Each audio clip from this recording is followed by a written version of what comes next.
And when we saw it for the first time, it just looked like Ty Lopez just went in his garage and he just pull out his phone start recording. Just start recording and just go, here in my garage, this is my Lambo. But that's not what he did. You know what I mean? Like he planned that, and he planned that knowing exactly what he wanted to do. You know what I mean? Like he wanted to go viral.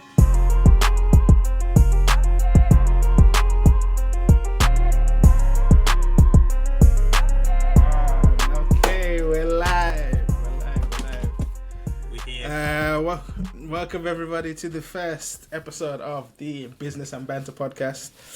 My name is Trevor Foyer. I'm with my brother-in-law, one of my closest friends, Craig Odebukosera, and we're starting this new venture, this new podcast, just to as like a weekly, if not more than weekly. We'll see how it goes. Catch-up session, just talk about business and of course banter. Kind of bring some light mood to it as well. Talk about a couple of business ideas that we like, or something that we've seen in the week, something fascinating. We'll both kind of bring ideas to the table. Just think of it like my first million, but we haven't got our first million yet, so it's like my first 1,000 or something. But yeah, that's basically it. So we're trying this out. We'll see how it goes.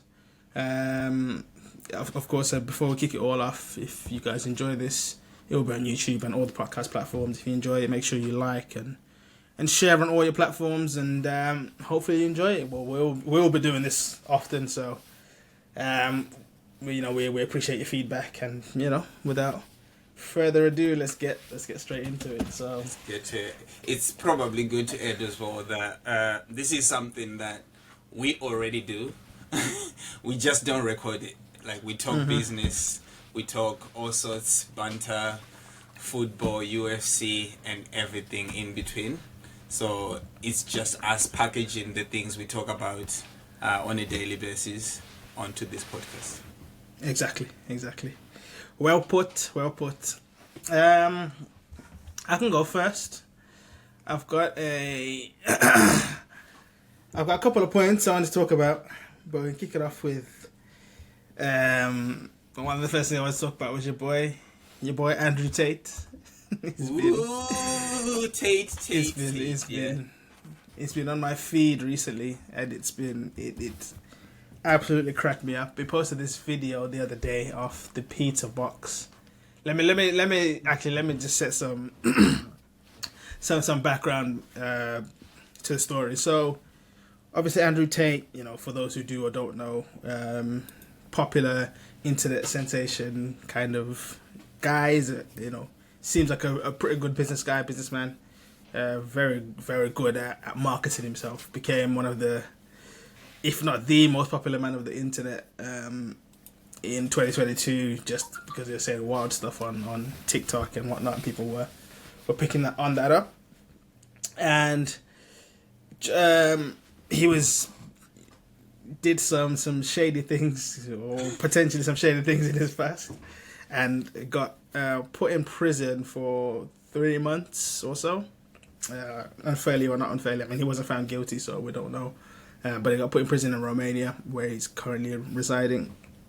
But the rumor was, just before he went in there,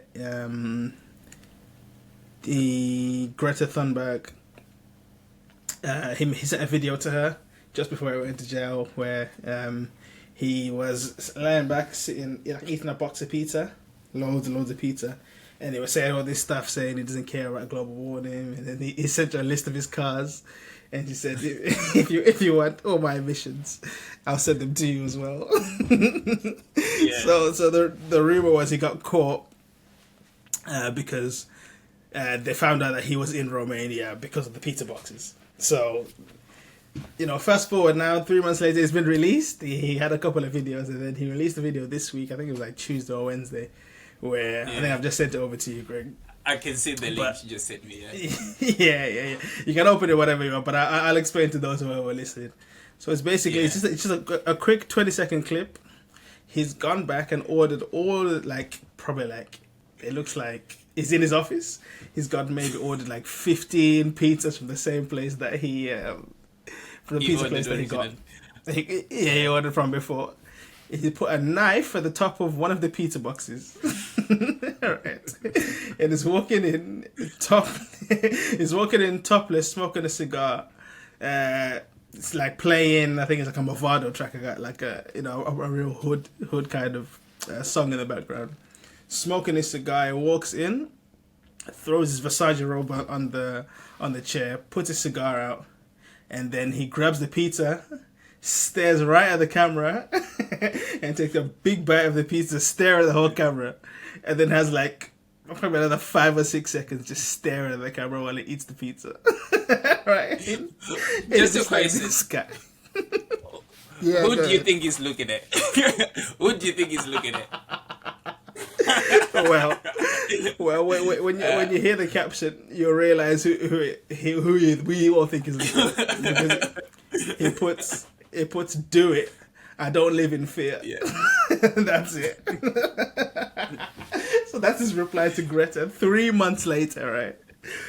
And the thing is, he's planned this out because just before he did that, he put a tweet saying, "Today I'm going to try my best to give a shit about climate change." And then he replied to himself like probably like an hour later. He said, "Didn't work. I don't care." And then he posted that video to add on top of that. Yeah. And it's like, it's just obviously Tate is a fascinating guy, but okay. What I really. Yeah, go ahead. I have a question, but I have to paint a picture to this. My question is, who do you think over the past 2 weeks, because the two things have happened in the past 2 weeks, who do you think is more petty, right? Tate or Adesanya, the style bender? With the after winning his last fight. Yeah. That's quite a good one, actually. Do you also want to paint a picture on that one? Because that happened what?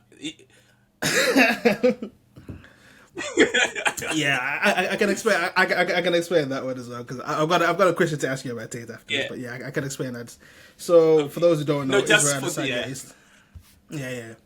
For those who don't know, Israel Adesanya is a UFC fighter who's I guess he was champion for a long time. Like he kind of won his division, beat all of the best people in his division, and then there was a guy. Yeah, literally, he lapped them twice. He beat some of the best ones a couple of times. So there was no one left for him really to fight. So Dana White, who's the head of the UFC, brought in someone who, the only person that we know to have beat him in his previous profession, which was just kickboxing. So these guys come in. He kind of gets fast tracked to fight the champion, and they end up having a fight. Israel loses probably the first time in maybe 12 matches or something ridiculous, like 12 or 13. Yeah, because he had only lost. I think in UFC he lost once, but it wasn't in his division. He went up to 205 to fight the Polish power, isn't it? What's his name? Yeah, Jan Blachowicz. Yeah, but in his division, he had not lost. Yeah, exactly. So he was dominated his division. So Pereira, who's the guy who beat him previously in kickboxing, comes to the UFC, gets I think one fight before he goes straight to Izzy. So he gets fast tracked to fight the champion. And of course they're not going to grapple or anything like that. They have an all out kickboxing type fight. Israel's actually winning most of the fight, and then late rounds Pereira catches him, knocks him out, and it's probably the first time we've seen him knocked out actually in the UFC, right? Yeah, in UFC, yeah. I think, so he gets knocked out. Has he dropped before? He hasn't even dropped for anyone. I don't think so. I don't think he's dropped before that. Yeah.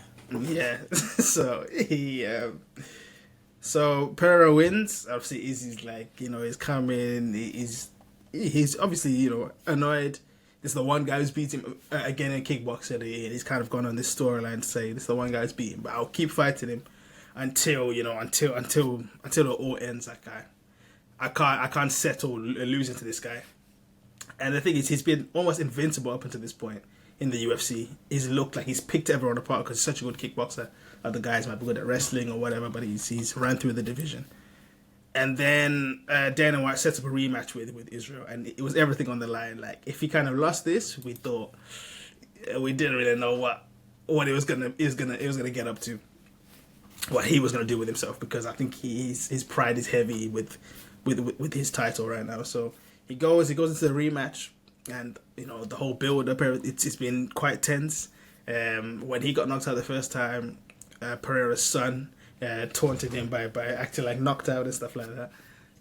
So it goes back into the second fight. Yeah. So it goes back into the second fight. Knocks Pereira out, wins. As Pereira's on the floor, it's also good, Trevor. It's also good to know the kid did this in, I think, 2017. So that's like 6 years ago, I think. So that's like 6 years for the revenge. Yeah. 6 years that Israel's kept this this in his head against this. The kid must have been maybe like 5 at the time. Right? So the kid's probably like 11 or 12 now.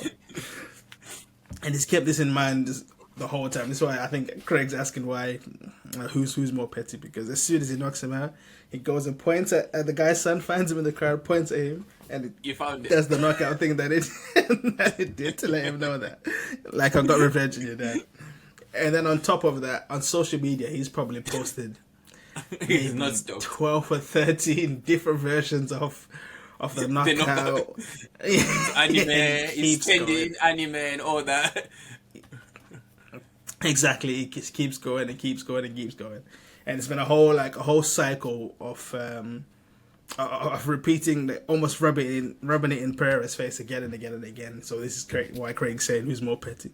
So it's fun to kind of compare the two, because Andrew Tate kind of sat on this for months, and not only sat on it, he was in prison and he thought out how he was going to come out and and get back at Greta, and it's funny. But I mean, the additional question I wanted to ask was, like, this guy came out. Like, most people would have gone into prison for 3 months, and they would have been broken. Like, he probably would have, because he was in solitary confinement. Both him and his brother were in solitary confinement, so it probably would have broken a lot of people. But this guy's come out, and he's firing on all cylinders. My question is, right, like, we've been on the internet for a long time, or even just been alive. Do you think there's a greater marketer that we've seen, like, since Andrew Tate's come? Like, do you think that there's a greater marketer out there that we have seen in any sphere who's as good as Andrew Tate? Like, the closest thing... Okay, I'll let you go. Go ahead. Yeah. I would say we almost saw one in our world. It's probably my world and your world. But it didn't go far. The Liver King. Reason why I'm saying that is because Tate did this in a very, very short period of a time. Like, he planned out his sort of like dominance sort of like 6 months before he went viral, and he was the most searched person on the internet 2022. And it's not something that he planned like for a long time. It's not like a Gary V kind of thing where you build something for a long time. He was building other things, but he decided to go onto the internet and take over like 6 months before he literally got the trophy. Liver King did the same, because he literally said he was going to do what he ended up doing. But the problem is he fall off before he got there. So I can't think of anybody that have done it to the level that Tate has done it. Tate has. You know what I mean? Like, yeah, I think. I think it'll be Liver King. It's difficult to be. He's so polarizing, but he's very. You're kind of breaking up. Am I? But I can hear you. Breaking up a little bit on my end. I don't know if you're. Okay. But I can hear you. Right, I can hear you. Yeah, go ahead. Yeah. Yeah, I can hear you. Yeah, go ahead. Go ahead. So what were you gonna say? Cool. No, I was gonna say, I think with the Liver King, you see, I think he managed to get like in this sphere where he's in front of a lot of people's eyes, but the sheer size of people that he impacted was nowhere near the level of Tate. Like, I could ask my partner now who Andrew Tate is, and she knows. You know what I'm saying? And she's not really in the sphere of business or anything like that. Whereas for Asa with Liver King is, I think it's probably like 50-50 chance that she knows, I think. Yeah, no, but that's why I said in our world, that's why I say in our world. But he, he caught his shot and sort of like was going towards the shot and fall off, whereby Tate caught his shot and he made it knocked to the out top. The park, right? Yeah, it's crazy. Yeah. And also the interesting thing with Tate is I think he was viral on TikTok so much, and he's one owned a TikTok account. Yeah, you know that, right? He doesn't have one. Yeah. He doesn't. He doesn't have a TikTok account, and that's hard to do. That your material becomes like chopped up so much, and you are not even driving that. You have created all these sort of like avenues these where viral people moments. can go. Do you think that kind of works against him though? Do you think that's why he went so out of control and I think the picture that he maybe wanted to paint of himself, he says sometimes that like there's some of the clips are from like 6-7 years ago, and he probably didn't want to paint that version of himself as the version today. Do you think it worked in his favor or against him, in your opinion? I think it worked in his favor. I think when you look at it and you think, I think he would admit himself that he made so many mistakes. He said things that he wouldn't say right now. You know what I mean? Like, a lot of people have said things they wouldn't say right now. Like, it's like when you look, let's say, comedy. Eddie Murphy did, what was that? The toy did, like the special when he's wearing like the leather stuff, or Chris Rock did blacker than black or something like that. Right. They wouldn't repeat the same stand-up special because it's like different times. Most of those things will not be accepted right now, but I don't think they'll take it away. You know what I mean? They'll probably acknowledge that those are not the right things to say, but for the time they did those things, it wasn't a big deal.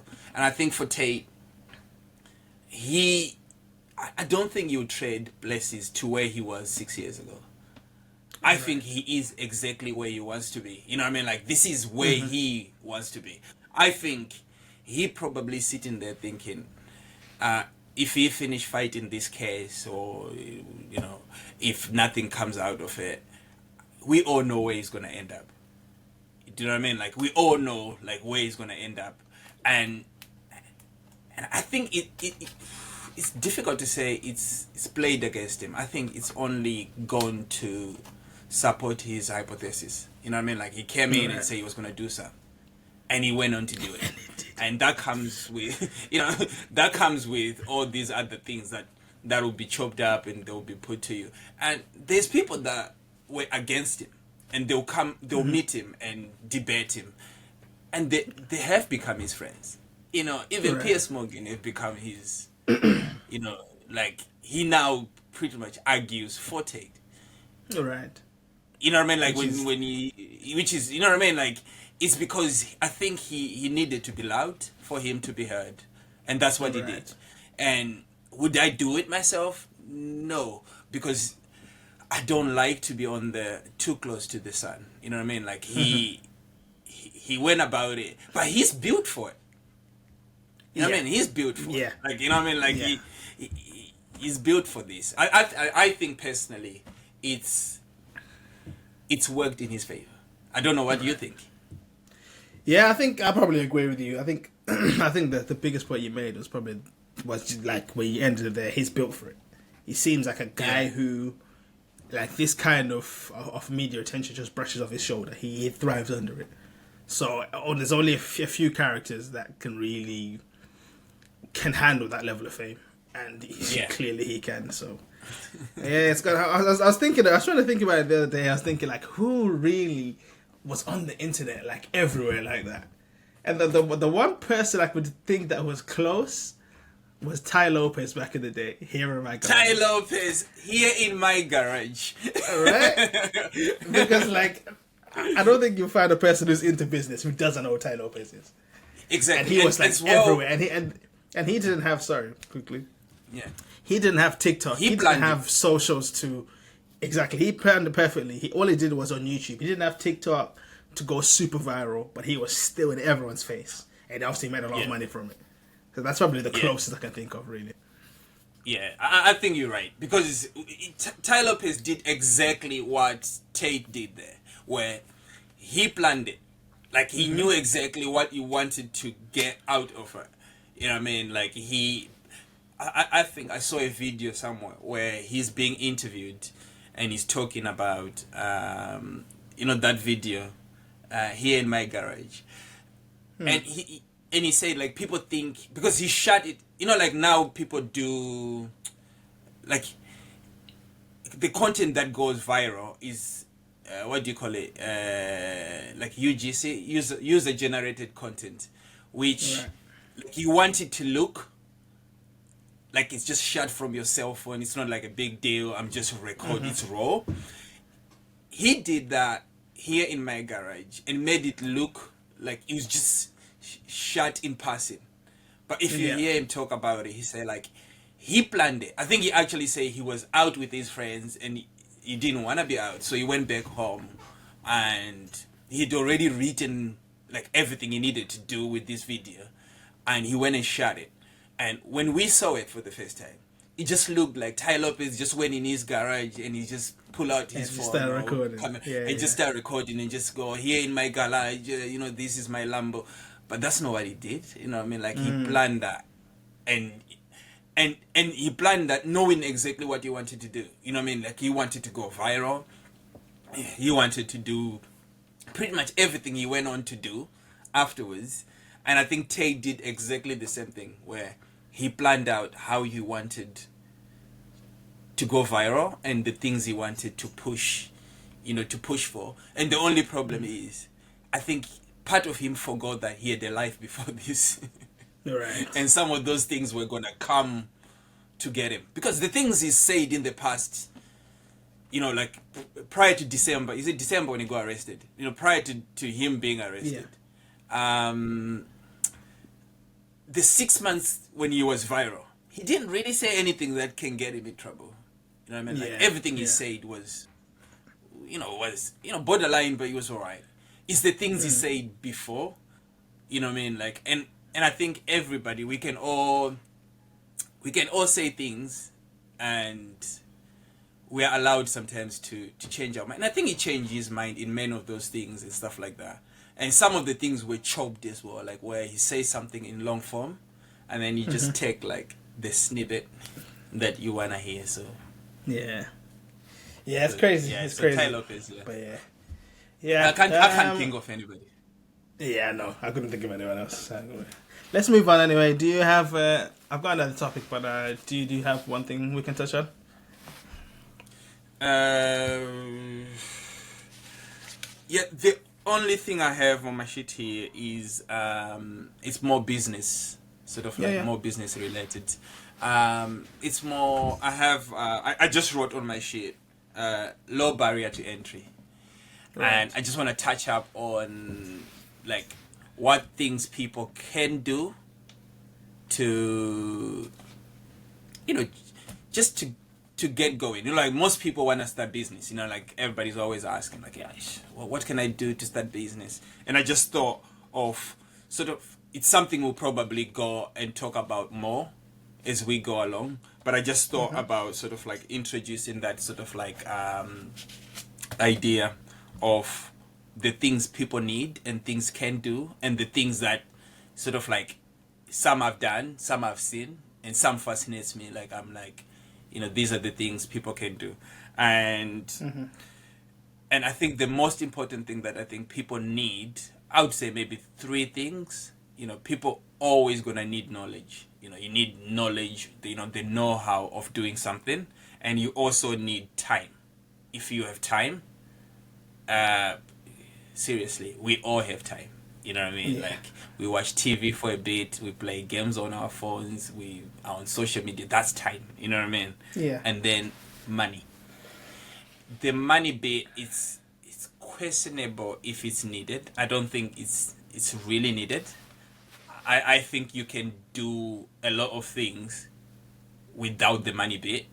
You know what I mean? It's what you do that will bring that money bit. You know what I mean? Whereby, uh, when you think about money, we all have some. It's how much we have. You can start. Seriously, you can go into your wardrobe and you can pull up like 2 pairs of jeans and put them on Facebook Market. Sell them there. Someone will come pick them up, and straight away you now have 20 quid. You know what I mean? I think It depends. Yeah. I think you make like a really good point there. I think firstly, before I carry on, I just want to say like we are both entrepreneurs in our own right. By the way, we're not just plucking stuff out of the wall. It's not like we haven't gone down this rodeo before. We both have our own respective businesses, multiple of that. So obviously take this with a pinch of salt. We're not at the billionaire stage yet, but Yeah, we're still in our first 1,000. yeah, my first 1,000.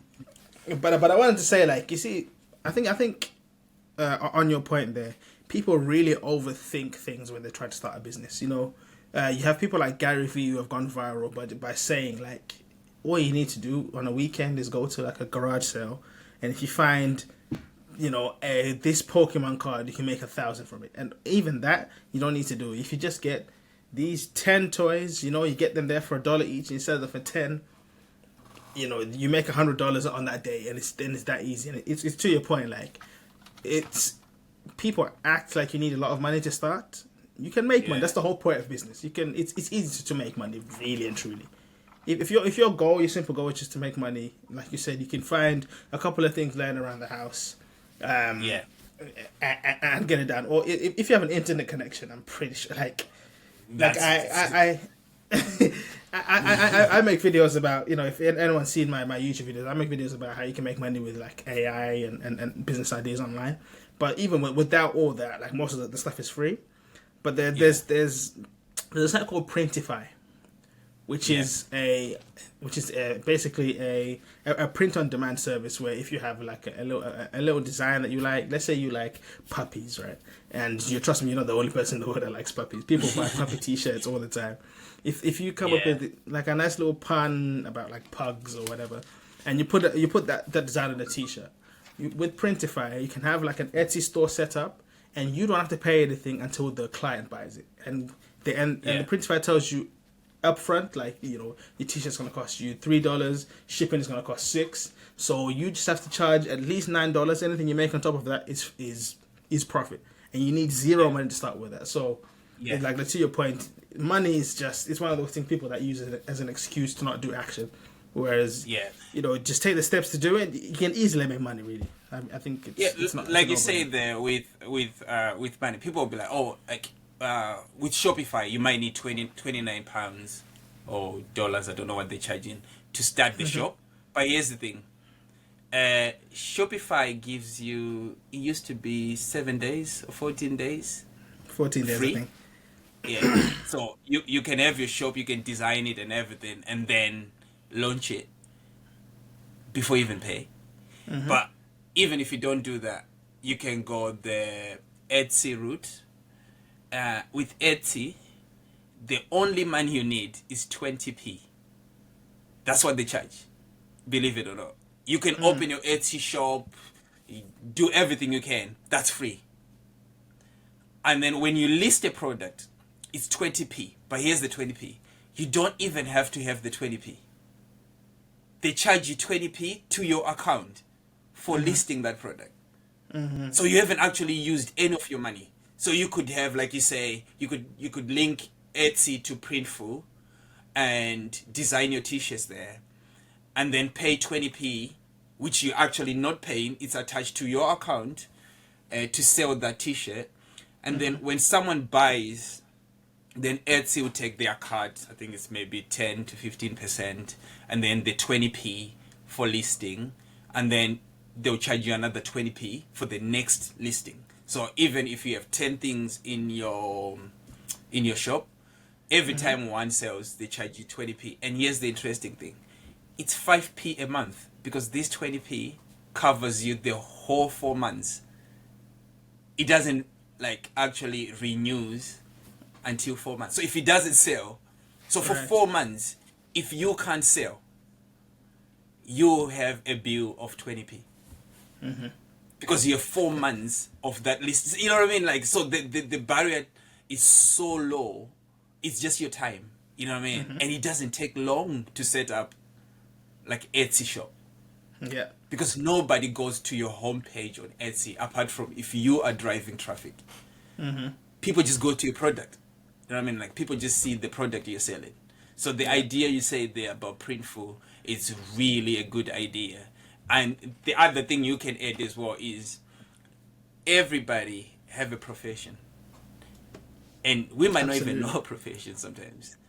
But we all know something. You know what I mean? Like, and probably this is something that maybe me and you for this channel, you know, this podcast, we could do. Like, for example, you see, you can have like on Etsy, you can create PDFs, manuals, like all those things to do with whatever you know. What do you know? You like cooking, you can do recipes, and you can do your recipes and put them up, and people buy recipes every time. If you go on shops on Etsy, Etsy shows you how many products that person sold.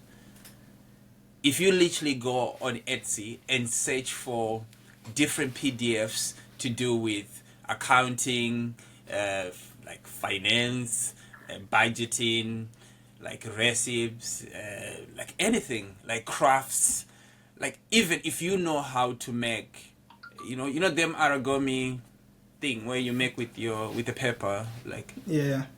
if you know how to make that, you can make a manual on how to do that. And you can sell it. And all people do is print that and then make the origami. So it's like you don't have to have really a lot of money. You don't even have to have the money to do that. Do you know what I mean? It's like, you know, like you were talking about your other side where you do videos and stuff like that. That for you, it's a passion project. You know what I mean? Like, you did that because you're already doing it. You know what I mean? Like, you were already doing it. You were already helping other people in these different communities about, you know, software and AI and stuff like that. And all you had to do was just to put it together into videos. And before you know it, you had something going. So money is not a problem. Time. Don't talk to me about time. We all have time. People, yeah. we all have time. And knowledge, we all know something. You know what I mean? We all know something, and we can take the things we know and, you know, and sell. And talking about, you know, you were saying about Gary V and thrift shops. Something just came in my mind. Do you know, like, the most expensive gin, like Levi gin, to ever been sold? Do you know how much it was for? 87,000 US dollars. It's crazy. How do I right? know this? How do I know this? It's because before then I used to sell jeans on eBay, and I think it was like 2022. I saw an article and I thought, that can't be true, and I read it, and apparently it was like from 1890, I think 1890.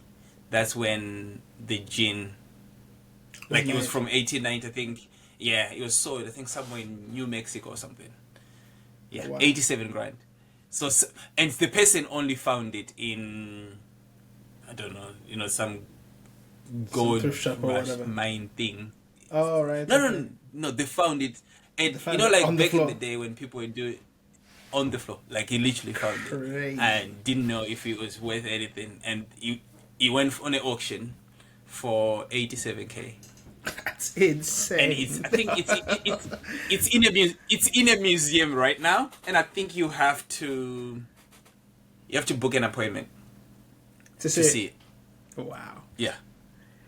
Dude, I So wish you people never would know. book an appointment to see me. Never mind the Yeah. gene. So you never know. Oh, So if wow. you keep going to the thrift shops, buying stuff and selling them, you know what I mean? You can find stuff. Guess what I found a couple years ago? I can. I'll put. We can put a picture of it here. I Okay. found in charity shop. I found Aubameyang jersey signed. Wow. For those who don't know who that is, it's like, Yeah. I guess, well, he doesn't play for Arsenal now, but he's a famous footballer, and the signed jersey goes for a lot of money. Yeah. Fair enough. Apparently someone had died and they brought everything into the charity shop. Okay. And I walked Did in. you sell I it? just Or happened to walk in. I saw it. how much? I don't was like the guy. How much did you sell it for then? I have to check. I have to check. It was when he was fighting with Arsenal. So it wasn't Oh, okay. like really an important player for Okay. us. Fair enough. Yeah. But it was just like I come in and the guy said, "Oh, those came from," and I got it. So there is ways. Yeah, there's. You know what? Speaking on that, my point, my next point that I've written down, it perfectly kind of links into this, because there's a Twitter account. I've been on Twitter a lot. If you can't tell, there's a Twitter account. Let me send it over to you. There's a guy called, I think it's Got. It's Gaut. All right. This guy is it's almost like a troll account on Twitter, but he kind of sticks within the business world. So I think I've just sent you a tweet, and one of his most popular tweets, he's posted a picture of like, I've sent it to you on, I think it's on the WhatsApp chat. Yeah. One of his, I think it's his most popular tweet, is a picture of like, it's like an empty apartment with like trousers and laptops and stuff on the floor, and just a mattress in the corner, nothing else in the room. It's like a really, if you saw it, you think, oh, this guy's he's just colored, he just came out of high school yesterday, and this is like his first ever place. It's literally nothing but a mattress. And I don't know, can you see it? I'm still looking. Okay, I'll keep going anyway. Okay. Yeah. I'll keep looking at it, but it says, his first line says, Elon Musk is worth 188 billion, one of the richest people in the world, and it says this is his bedroom, and it says, and then it shows the picture of that dirty room, which obviously isn't his bedroom, but it's funny because it's like why are you saying that? Well, it's because he's playing on this joke of people who say that if you want to build like a successful engineering company, you need to be like you need to care about nothing but just getting the job done. So obviously he's put that picture and says this is his bedroom. I think it was so funny. I think it got so viral that Elon actually commented on it. But then he adds right underneath it, he says, "This proves that all you need in life to be happy is a mattress and $188." And then he says, "Follow me for more inspirational advice." No, it's $188 billion. Sorry. And then it says, "Follow." It says, "Oh, this proves that all you need in life to be happy." Yeah, it's $188 billion and a mattress.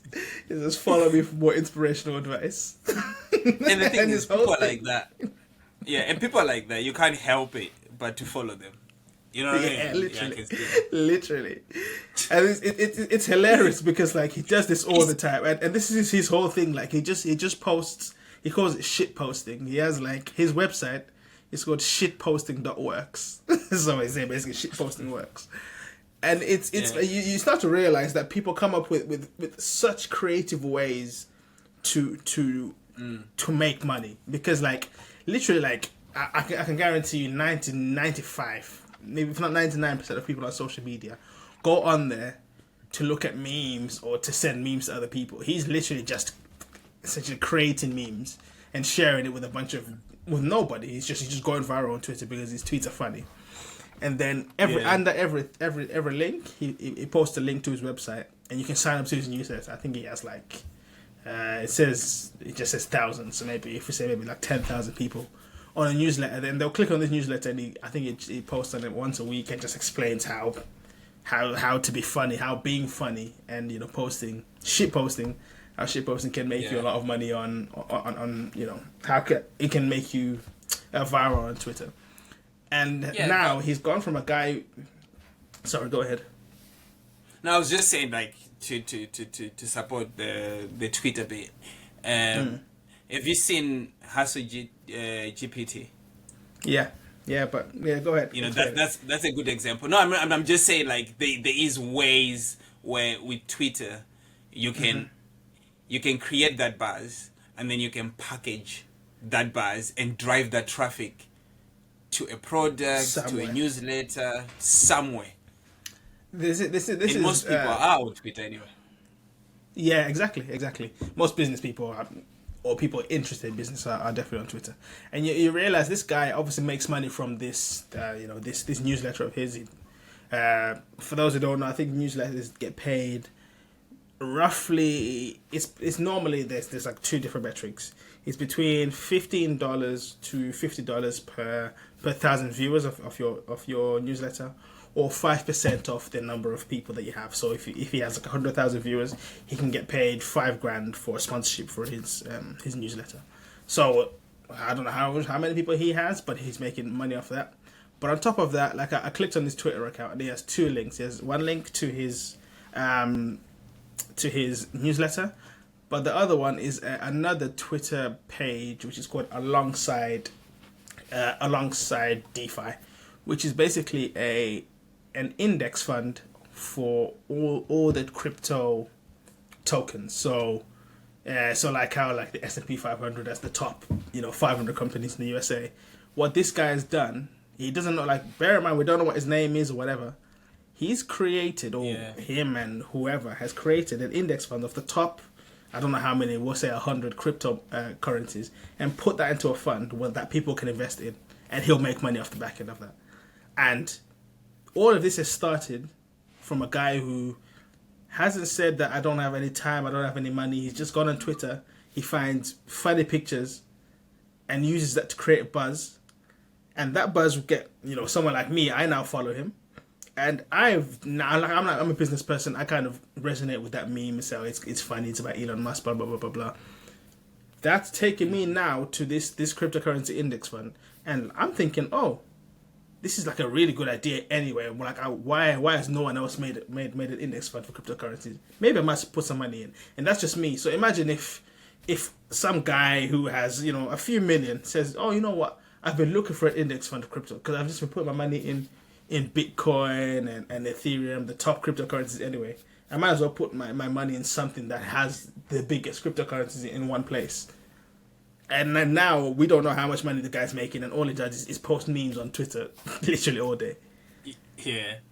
So it's crazy. Like, I want to bring this up because I find it fascinating, like, from a business sense, how if you sit down, you think, you can really get creative, and you can make, as long as you can drive an audience somewhere, you can make money on the back end. And that's all this guy's done. He said, oh, you know what? He's probably on Twitter laughing at all these jokes anyway.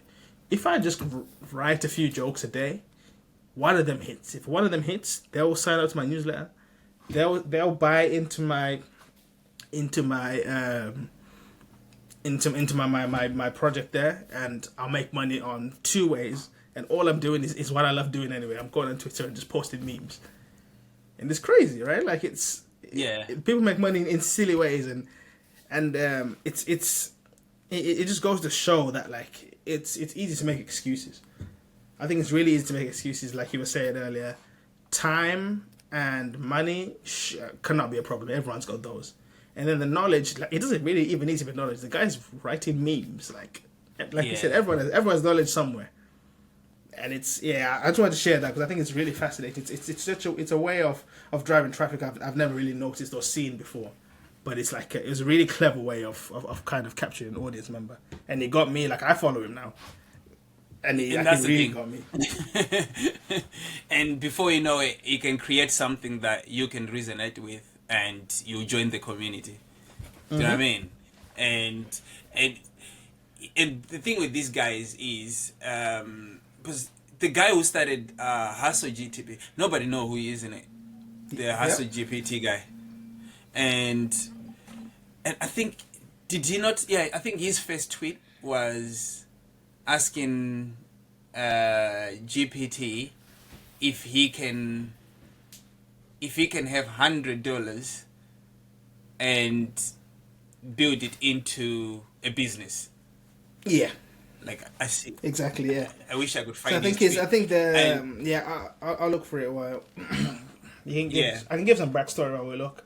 But yeah, like there's a project called Hustle GPT where this guy used Chat GPT to essentially try and create a business from it. He's got a cool name, Jason Greathouse 4, which is like if you heard someone call that, you'd be like, wow, this guy's meant to be something.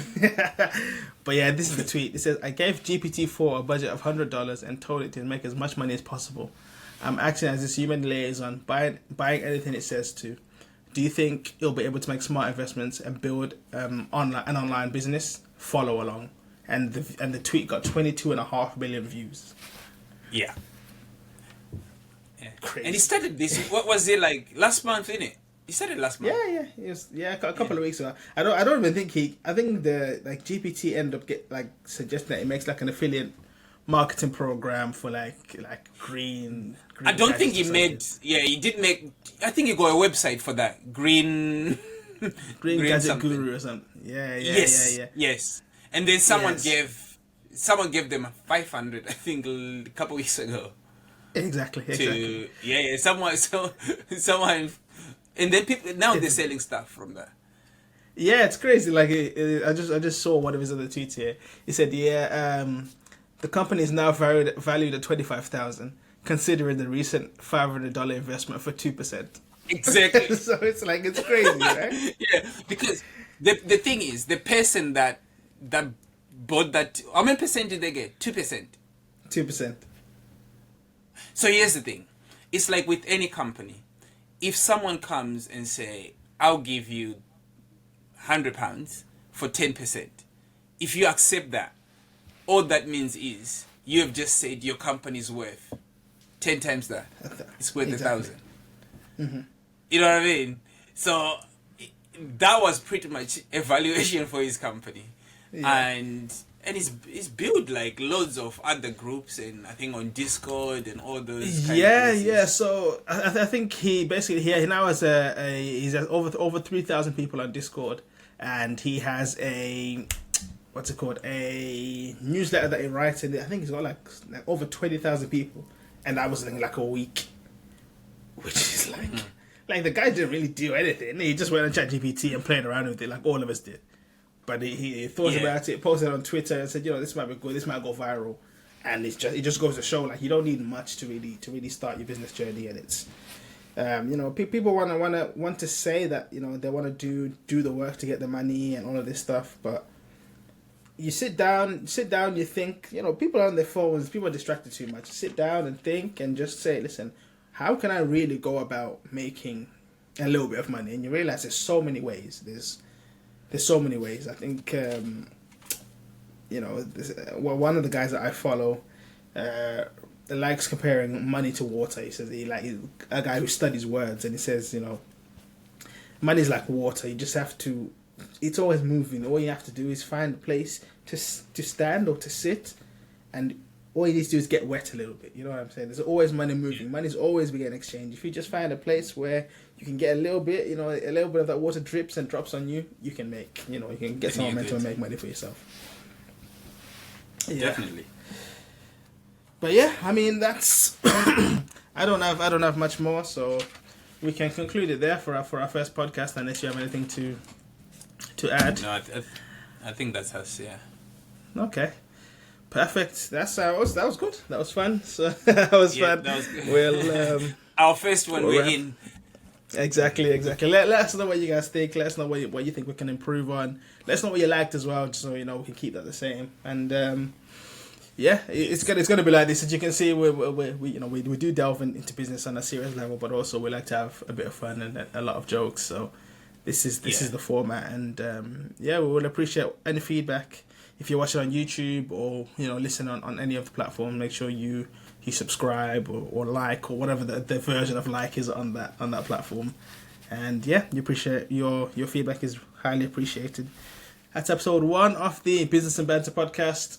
Thank you. Stay safe. Thank you very much. See you later, We're guys. out.